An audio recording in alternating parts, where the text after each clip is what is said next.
No puede ser nada.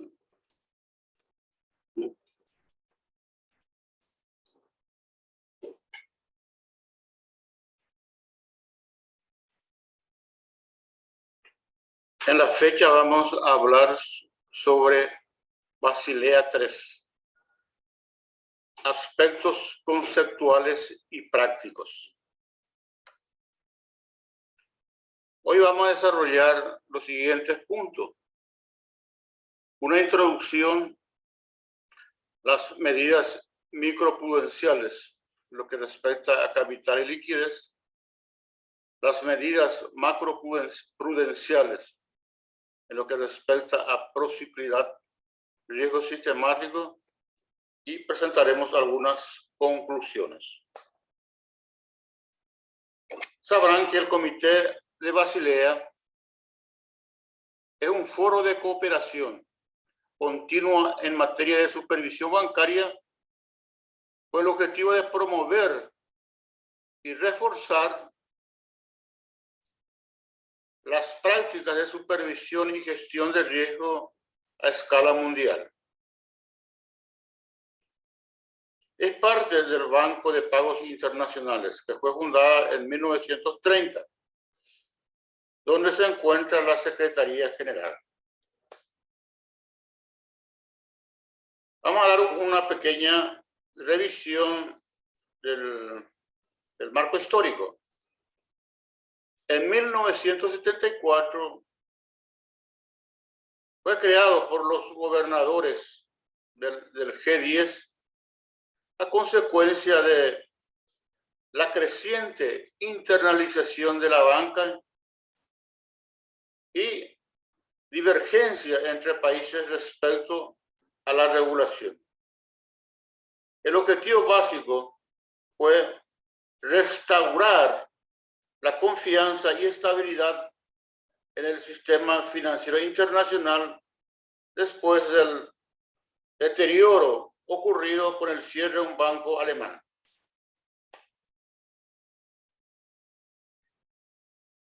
Órgano del gobierno, el grupo de gobernadores de bancos centrales y jefes de supervisión ajenos al Banco Central.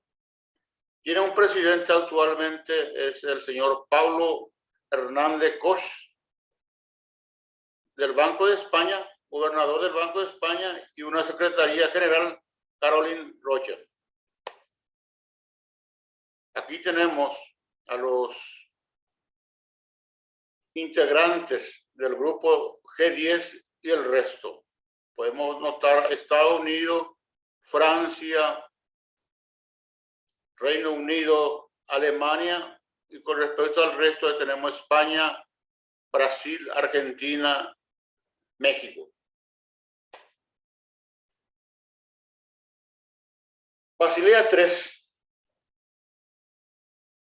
es un programa de reformas internacionales diseñado a raíz de la crisis financiera internacional que afloró la deficiencia del sector financiero. Hay que recordar que no son normas, sino recomendaciones.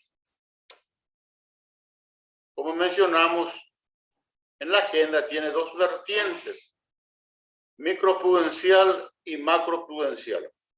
En la vertiente microprudencial está reforzar la regulación de cada banco, y en la vertiente macroprudencial reducir riesgo global del sistema. Entre las medidas tomadas tenemos mejorar la calidad del capital, incrementar la cobertura del riesgo, elevar los requerimientos mínimos de capital, fomentar la acumulación de capital en épocas de expansión, introducir un coeficiente de apalancamiento internacionalmente armonizado, endurecer procesos de supervisión y aumentar la transparencia, y establecer coeficientes mínimos de liquidez a corto y largo plazo. Mencionaremos algunas palabras clave, como capital ordinario, es de máxima calidad, lo que se denomina anteriormente core capital y ahora común capital, capital común. Capital tier 1, que está compuesto por el capital ordinario más otros instrumentos admisibles en base a criterios más estrictos. Tenemos el capital total, que es el tier 1 más otros activos, principalmente deuda soberana. Tenemos otro componente que es el colchón de conservación, que se dota al capital ordinario a fin de garantizar que los bancos mantengan una partida específica de capital para absorber pérdidas durante periodos de tensión económica y financiera. También se prevé el colchón anticíclico, que busca proteger al sistema bancario frente a periodos de crecimiento excesivo del crédito agregado y se aplicará con extensión al colchón de seguridad. Vamos a ver las medidas de reforma microprudenciales, de regulación rigurosa y mejoras. Tenemos ahí puntos como el capital, la liquidez, la gestión de supervisión del riesgo y la transparencia.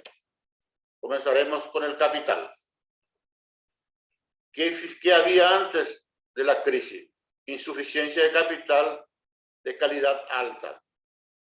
Durante la crisis hubo una recomposición de la base de capital ordinario. Se buscaba mayor calidad de capital, mayor capacidad para absorber pérdidas. La calidad y nivel de la base de capital. Es decir, que los ajustes reguladores armonizados internacionalmente se deduzcan del capital ordinario y no del capital nivel 1 o nivel 2, como hasta ahora. Y lo que se busca con eso es impedir que las entidades de escaso capital ordinario tangible muestren altos coeficientes de capital de nivel 1. El punto B habla de cobertura de riesgo y aumento del nivel de capital. Los bancos no eran conscientes del volumen de riesgo que asumían, reflejado ni dentro ni fuera del balance. Como consecuencia, había insuficiencia de capital. Algunas medidas tomadas para mejorar la cobertura de riesgo. Mayores ponderaciones por riesgo por las posiciones de retitulación y aumento de requerimientos de capital. Exigencia de análisis más riguroso. Aumento del capital regulador. El capital ordinario mínimo va de 2 a 4,5%. El colchón de conservación 2,5%, sumando así 7% con el capital ordinario mínimo. El capital del nivel 1 pasa del 4% al 6%. C. Contención del apalancamiento. Lo que se busca aquí es moderar el excesivo apalancamiento. Nuevo coeficiente de apalancamiento independientemente del nivel de riesgo. Ese nivel ahora es actualmente 3%.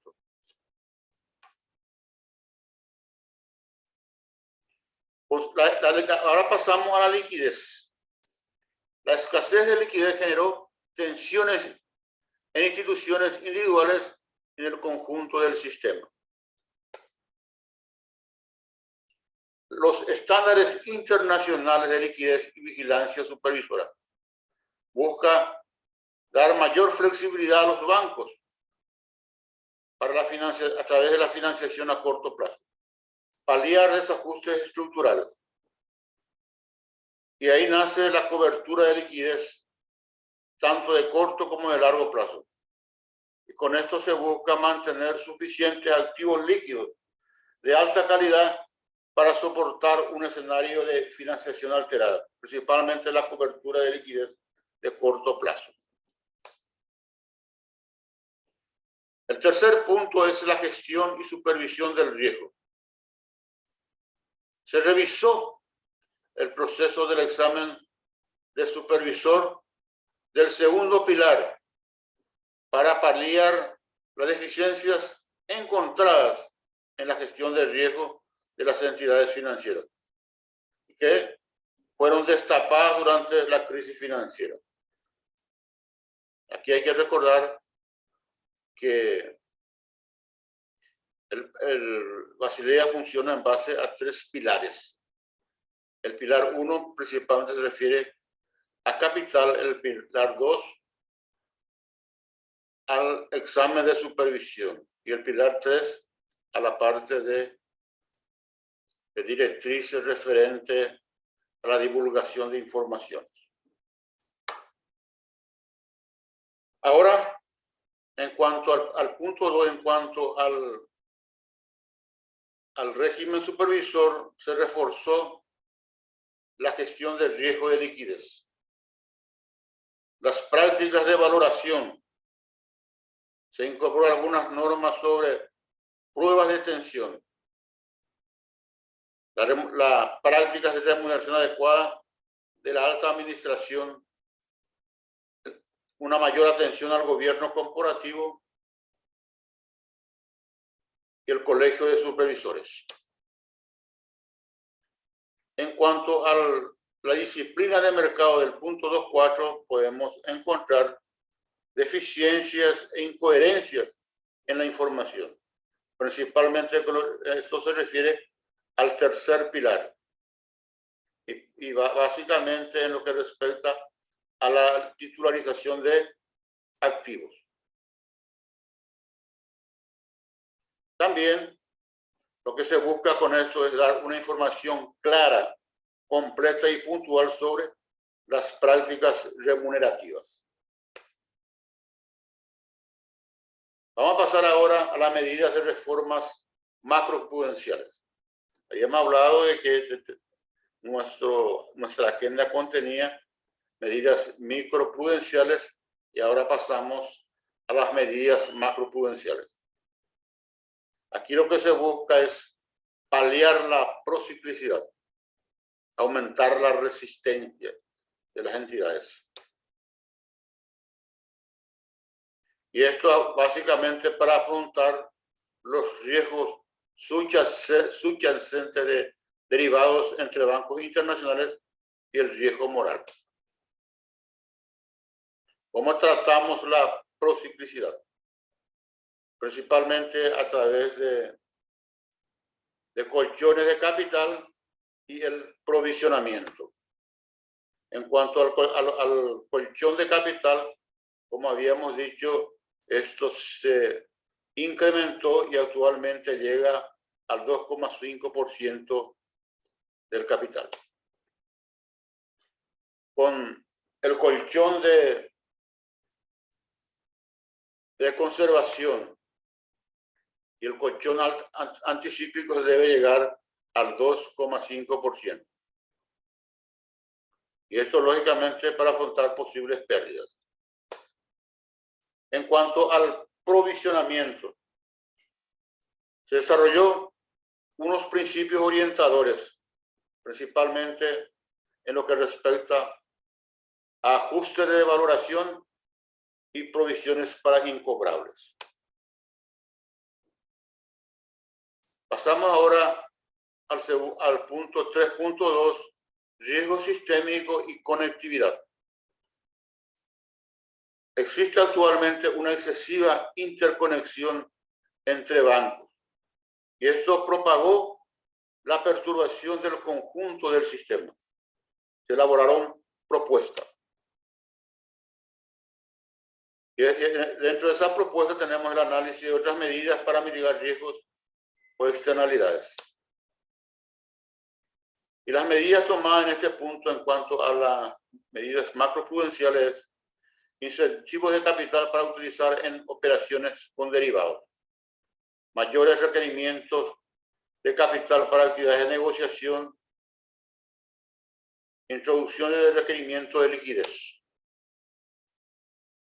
Capital contingente A. Propuesta.